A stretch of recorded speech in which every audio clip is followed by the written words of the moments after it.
Good evening, everyone. When I was allocated this topic on Finerenone, I was just wondering why a renal drug has been allocated to me. And just when I started doing a research on this molecule, then only I found out that how effective it could be in my cardiac practice also. I mean, practicing cardiology there as a non-interventional cardiologist. So, in a quick session, we will learn a lot about this new molecule, and I think it's a very promising molecule, and it's going to change the armamentarium in the treatment of diabetic kidney disease. So, we start with the arbitrary patient, Mr. Raj, a 57-year-old man with type 2 diabetes. And aside from the usual ailments, he was feeling good, and he said that I am fairly controlled. His blood pressure was well in control, HbA1c of 7.4%, without any symptoms to him. So he was thinking that 7.4 is adequate control. About the kidney health, he was not at all aware about his kidney health. So what we miss in our diabetic clinics is that we are not doing the urinary albumin-creatinine ratio or the GFR in a routine practice. And we've been just seeing the patients and there are no symptoms of edema, no other symptoms, and the patient is fairly controlled. We believe that his kidney functions would also be going good. So in India, if we see 74 million adults are with diabetes, and in an estimate, it has been estimated that 35 million out of them would have been having CKD in an early stage or in a late stage out of these. So almost 50% of the patients who are suffering from diabetes would be having early or the late involvement of kidneys. So during a routine visit, he was subjected to the urine albumin-creatinine ratio and the GFR, and we see that by GFR his GFR was between 60 to 89. It was 60 ml per minute, which is slightly reduced, and one would have a feeling that he is having a mild kidney disease, and which is quite expected after 10 years of his diabetes, that this much amount of GFR loss could be there.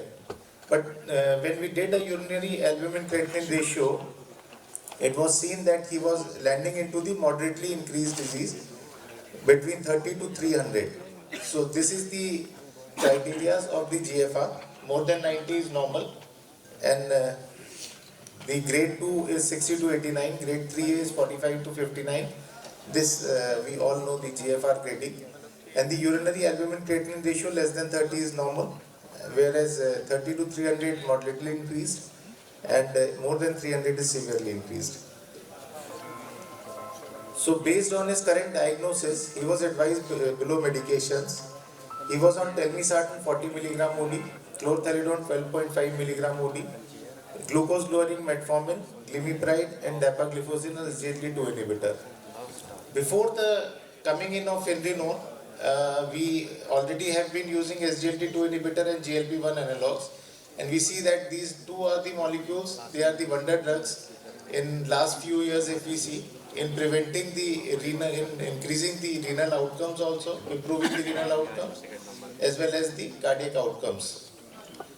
So what other choice we have to control his blood sugar and plus simultaneously improve the urinary albumin-creatinine ratio and the GFR. So guidelines recommend that annual urinary albumin-creatinine ratio and eGFR screening is necessary to facilitate early CKD and diagnosis and monitoring of the disease progression. The ADA, the KDIGO, the kidney disease improved glycemic outcome, the ESC, ESSD, they all recommend using these parameters at least annually to improve the kidney disease outcomes. The increased baseline UACR is strongly associated with increased risk of CV and kidney outcome, which we can see in both these graphs. The CV death, the non-fatal myocardial infarction, and the non-fatal stroke, they are all being increased with 82% in the patients who have any of the kidney events. So the cardiorenal outcomes, they are all correlated And if the patient is having an early CKD progression, they will also end up having a cardiac disease in most of these subsets. In typical CKD, type 2 patient like our patient, the CKD progression is underestimated when eGFR is assessed alone. So a urinary albumin creatinine ratio is also a must in diabetic kidney disease. The ADA and FDA have also recommended a more than 30% reduction in UACR to slow CKD progression. So if there is in a sustained way, if we are doing a urinary albumin creatinine ratio annually, and there is more than 30% reduction, then we have to become cautious and we have to change our strategy in the treatment of that patient. So CKD progression in type 2 diabetes is driven by combined effects of metabolic, hemodynamic and inflammatory, which leads to fibrotic factors. The hemodynamic factors are like elevated blood pressure and or intraglomerular pressure. The metabolic factors are poor glycemic control, which leads to inflammation and fibrosis. So they all in effect causes tubulointerstitial damage and inflammation, glomerulosclerosis, mesangial expansion and glomerular hypertrophy. So which leads to CKD progression. The current therapies for patients with CKD and type 2 diabetes, they primarily target hemodynamic and metabolic drivers of CKD. That same graph we can see if the pathway is unaddressed or the mineralocorticoid receptor overactivation is there, they also independently lead to inflammation and fibrosis, thus leading to the CKD. So how does this mineralocorticoid overactivation they affect? They increase the ligand-dependent MR activation by aldosterone. They increase the ligand-dependent MR activation by cortisol. They increase the ligand-dependent MR activation via RAC1 and oxidative stress, and increased MR expression with high albuminuria. So albuminuria is one thing which can give an impression, which we also use to observe the kidney disease, and we have been using this parameter for last so many years. But albumin creatinine ratio is a more specific and a more characteristic criteria for detecting the early kidney disease. So finerenone targets MR overactivation and slows the heart and kidney disease progression in patients with type 2 diabetes. The hyperglycemia, high salt load and oxidative stress, they all have been advocated by finerenone, and they reduce the inflammation, fibrosis, hemodynamic factors and the metabolic factors. So the MR overactivation being done by these parameters, hyperglycemia or high salt load, they can be restricted by finerenone. The finerenone and the steroidal mineralocorticoid receptor antagonists which we were having, the spironolactone or the eplerenone, we can see that it is a highly selective and it shows lesser risk of breast-related side effects. It is the potency against the mineralocorticoid receptor is very high, which is less with eplerenone, and it has got a half-life of 2 to 3 hours, whereas the spironolactone has a half-life of more than 20 hours. So in congestive heart failure and resistant hypertension, we can use spironolactone, but in CKD associated with type 2 diabetes, this is the better choice, simultaneously reducing the heart failure as well. There are two big trials which are there with this molecule, the Fidelio trial and the Figaro trial. The Figaro trial targets the cardiac benefits of this drug, and the Fidelio trial targets the renal benefits of this drug. And more than 13,000 patients have been subjected to this trial. So they are the big trials. The Fidelio DKD and Figaro DKD, if we see the endpoints in Figaro DKD were time to CV death, non-fatal MI, non-fatal stroke or hospitalization for heart failure. Whereas in the composite endpoint for Fidelio were the kidney failure or sustained more than 40% eGFR loss or renal death. And the same thing were there in both these studies. So the phase 3 program included the patients across the spectrum of CKD severity. They were using the ASCVD patients also were included in the study, and the kidney disease patients were also included into the study. They were not turned out, and it was a very fair trial, and the results of these were studied by the Fidelity, which was a pre-specified pooled analysis, and the Fidelity is patient-level data from Fidelio and the Figaro DKD trial, and the key outcomes were time to CV death, non-fatal MI, non-fatal stroke or hospitalization for heart failure, and more than 57% eGFR kidney composite or renal death. So the key eligibility criteria was one, type 2 diabetes, second CKD, third is optimized thus one, the serum potassium less than 4.8, and the heart failure with reduced ejection fraction patients were excluded from this study. So at baseline, patients had well-controlled BP and HbA1c. 46% had a history of CV disease, and CV medications were mainly used by most of the patients. 40% of patients had albuminuric CKD with preserved kidney function.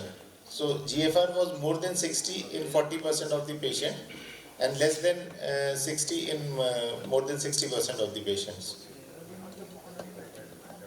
In Fidelity, Finerenone significantly reduced the risk of kidney composite outcome by 23% and end-stage kidney disease by 20%. As compared to the placebo, we can see that there is a significant improvement in terms of decrease in GFR was very much restricted by this drug. Finerenone reduced the risk of more than 57% eGFR kidney composite outcome irrespective of baseline eGFR or urinary albumin creatinine ratio. It significantly reduced the risk of CV morbidity and mortality by 14% and hospitalization of heart failure by 22%. The effects of Finerenone on the composite CV outcome were consistent regardless of the baseline eGFR and baseline urinary albumin creatinine ratio. Finerenone reduced the urinary albumin creatinine ratio by 32% between baseline and month 4 versus the placebo. So in our clinical practice, we may have complex comorbidities and co-medications, but what if Raj, after few years with CKD and type 2 diabetes, this HbA1c or long duration of diabetes has ASCVD history on SGLT2 inhibitor, or if he was elderly or obese. So these are another arbitrary subsets where we have to assess that if Raj was having these or if our patient is having these all subsets, then whether we can go along with the Finerenone or not.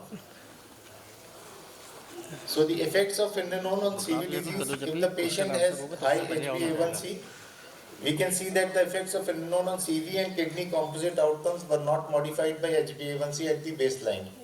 We have taken these into the trials without the acknowledgement of HbA1c. We tried to control the HbA1c also, but there was no adverse effect of Finerenone on patients with high HbA1c as well.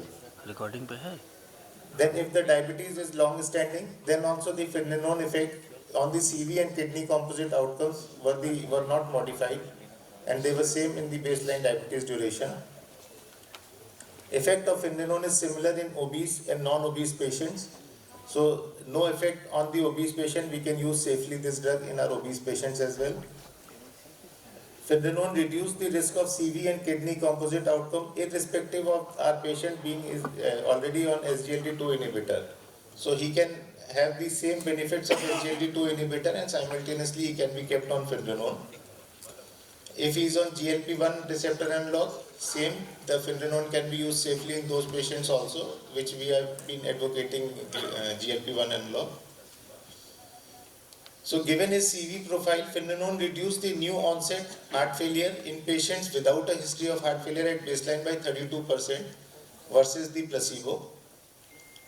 Finerenone reduced the CV death and first hospitalization for heart failure versus placebo irrespective of the history of heart failure. So the cardiac benefits were very good in the Finerenone group. If he had prevalent ASCVD, then also we have seen in the Figaro trial, we have not excluded the patients with ASCVD and we have advocated them on Finerenone, and time to CV death, non-fatal MI, non-fatal stroke or hospitalization for heart failure were improved in those patients as well. The safety profile of Finerenone, as studied in the Fidelity trial, which compared both the Figaro and the Fidelio trial. The Finerenone had no effect on HbA1c, and breast-related side effects were balanced between the groups. There is modest effect on systolic blood pressure. It reduced by more than 3.7 millimeters of mercury. Finerenone had a predictable impact on serum potassium concentration. It increases the potassium levels, but not so much so as compared to the spironolactone or the eplerenone. In Fidelity, Finerenone increased hyperkalemia, but the clinical impact of hyperkalemia was low. So even when the potassium levels were slightly on the higher side, they do not have much adverse effects on the body itself or the cardiac demerits. Over the past year, Finerenone included in many international guidelines and scientific statements. Most of these, the ADA, the AHA, the ADA guideline have also updated, and they have included Finerenone. The American Association of Clinical Endocrinology, ADA plus KDIGO, they all have included Finerenone in their latest updates and in their latest guidelines. Guidelines recommend a multifactorial approach to reduce the risk of diabetes complications. The glycemic management, the blood pressure management, the lipid management, as we have been doing for so many years. Agents with cardiovascular and kidney benefit have now been included, in which SGLT2 inhibitor are one subset and Finerenone is another subset. So the pillars were RAS blockade have been using, SGLT2 inhibitor we have been using, and now the highly selective mineralocorticoid receptor antagonist has also been included to this pillar. Finerenone is approved in India with the same indication as in US FDA. It has been approved by US FDA as well. It is indicated in adult patients with CKD associated with type 2 diabetes to reduce the risk of sustained EGFR decline, end-stage kidney disease, cardiovascular death, non-fatal myocardial infarction, and hospitalization for heart failure. Practical use guidance for initiation and monitoring of Finerenone. We can use in the patients with less than EGFR less than 60 in the dose of 10 milligram OD, and we can increase the dose. If the GFR is more than 60, we can straight away start with 20 milligram once daily. The serum potassium, if it is less than 4.8, we can start with 20, maintain on 10, and we can continue with 10. If potassium is 4.8 to 5.5, maintain the current dose of 10 milligram. If the serum potassium is more than 5.5, then we have to stop Finerenone, manage his potassium levels, and then start again we can start at a lower dosage. The monitoring in every 4 weeks of serum potassium is needed with this drug. So the 5 takeaways of this is serum potassium, initiating the treatment, we should have the baseline potassium levels. Withhold the treatment if the serum potassium at the baseline was 5.5, we should not start this drug. We can initiate the treatment at GFR of as low as 25. So if the GFR is more than 25, we can start this drug. But once this drug has been started and we see that still there is a fall in GFR, so below 15 we have to stop this drug. Then Finerenone reduced the risk of end-stage kidney disease by 20%, and it reduced the risk of hospitalization for heart failure by 20%. So overall, to summarize, the international guidelines recommend urinary albumin-creatinine ratio and eGFR screening for identification of CKD in type 2 diabetes. Various guidelines recommend Finerenone, a non-steroidal mineralocorticoid receptor antagonist, for the treatment of CKD in type 2 diabetes. In Fidelity, Finerenone significantly reduced the risk of CV events and CKD progression in patients with CKD and type 2 diabetes versus placebo. Cardiorenal benefits of Finerenone versus placebo are independent of patient subgroups. The CKD has a complex pathology, and monitoring of eGFR, urinary albumin-creatinine ratio, and serum potassium to optimize the patient experience when using Finerenone. In Fidelity, the incidence of Time experienced adverse events across treatment groups were similar, and Finerenone increased hyperkalemia, but the clinical impact was minimal. Thank you.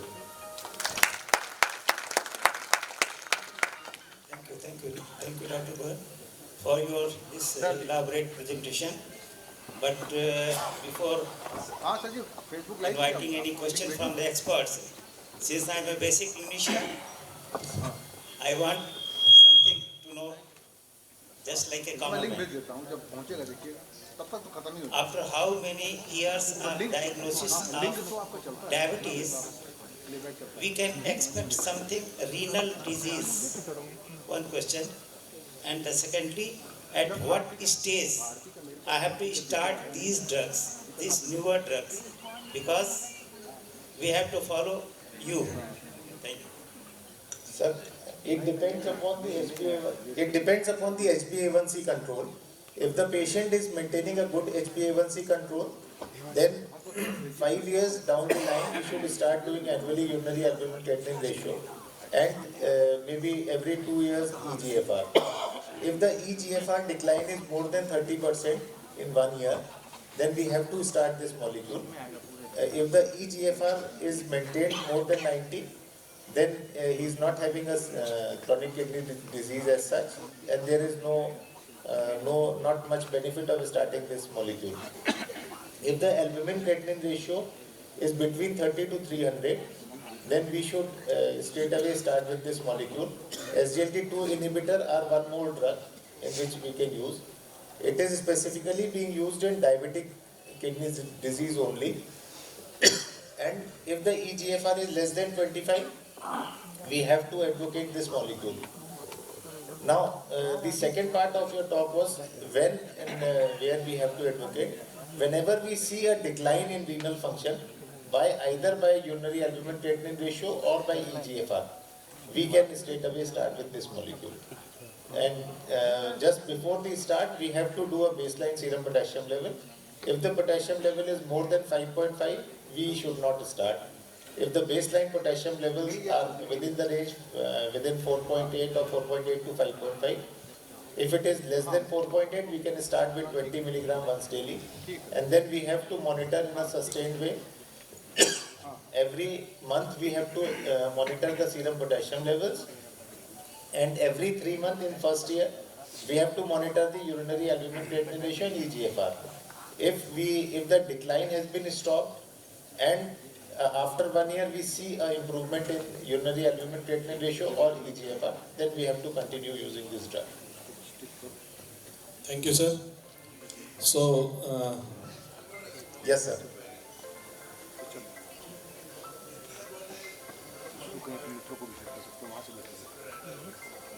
That has been a standard of practice in heart failure. This is a drug which has to be used. Now we have got two classes. One is steroidal and another is non-steroidal. In non-steroidal we have got eplerenone and Finerenone. Now, given the cost difference between eplerenone and Finerenone, before prescribing this, I would like to know the cost, because each tablet costs you around 80 rupees. Yes, sir. And putting that, so is it cost effective in our scenario? And how does it compare with eplerenone and aldactone? Because these are also the drugs which are prescribed left, right, and we have got a lot of experience with that. Aldactone, we have got, that due to its steroidal activity, it has got it's blocked the testosterone, and we have got gynecomastia, but not with eplerenone. And Finerenone is another class, similar selective. So do we have sufficient data versus eplerenone versus, and I would like to know what is the number needed to be treated to prevent one, because in an Indian context we would like to know what is cost effective. So it's a very pertinent question, because we already have eplerenone, and which has now reduced the cost also. We have some 1 or 2 brands which are still more than 50 rupees, but rest of the I think brands, 1 or 2 brands have reduced this to around 30 rupees. So one is that it should be used in once daily dosing, and eplerenone we have been using in twice daily dosing. So the cost is almost nearly similar. If we consider just, I think 1 or 2 years back, the cost what we were having was around 56 rupees, so it was under. It has now come down. Second is sir, it is the eplerenone is not so highly selective mineralocorticoid receptor antagonist. It is a flat and it is also a steroidal. So it is a steroidal presentation.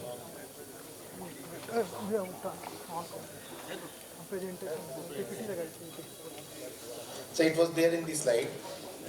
I think presentation agar start kar deं. It is a steroidal. Spironolactone and eplerenone both are steroidal. But only thing is the problem of gynecomastia is not so much so as compared to spironolactone. Thirdly, the potency against the mineralocorticoid receptor is very good in spironolactone and it is very good in finerenone. It is very less in eplerenone. Pointer has it. Sir, if we see pointer on that.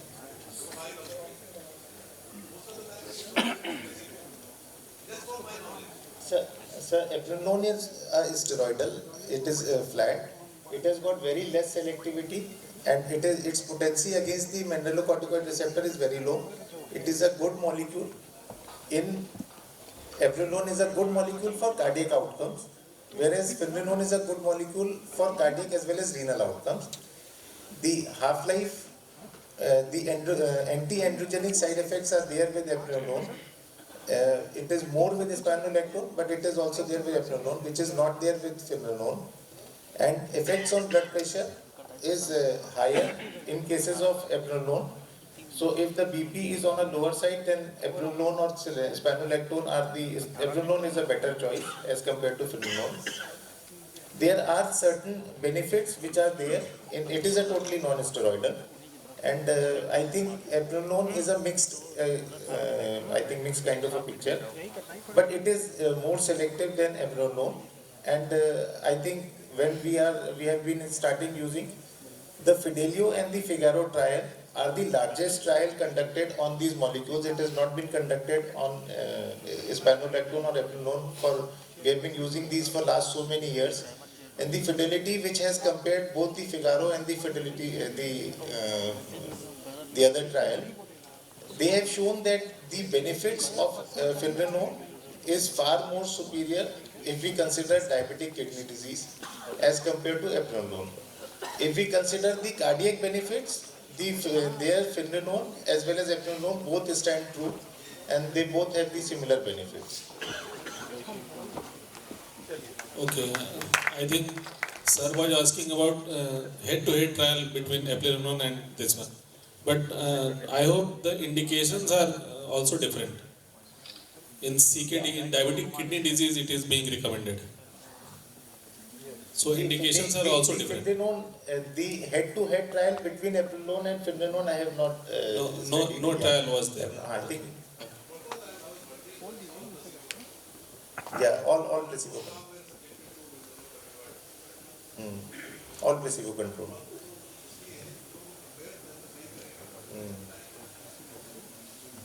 Excuse me. Very good. We are running out of time. Only Can we?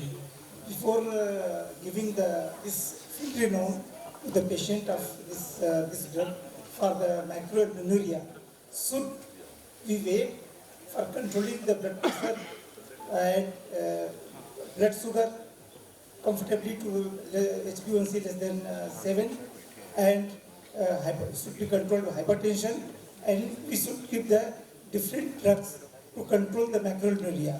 If it is not controlled, if macroalbuminuria is not controlled, then we should start this finerenone, or we should start directly. Sir, the benefits of controlling the blood pressure, the metabolic benefits of controlling the blood sugar and adding on SGLT2 inhibitor is always there, and they are going to benefit in terms of the albuminuria, in terms of urinary albumin creatinine ratio.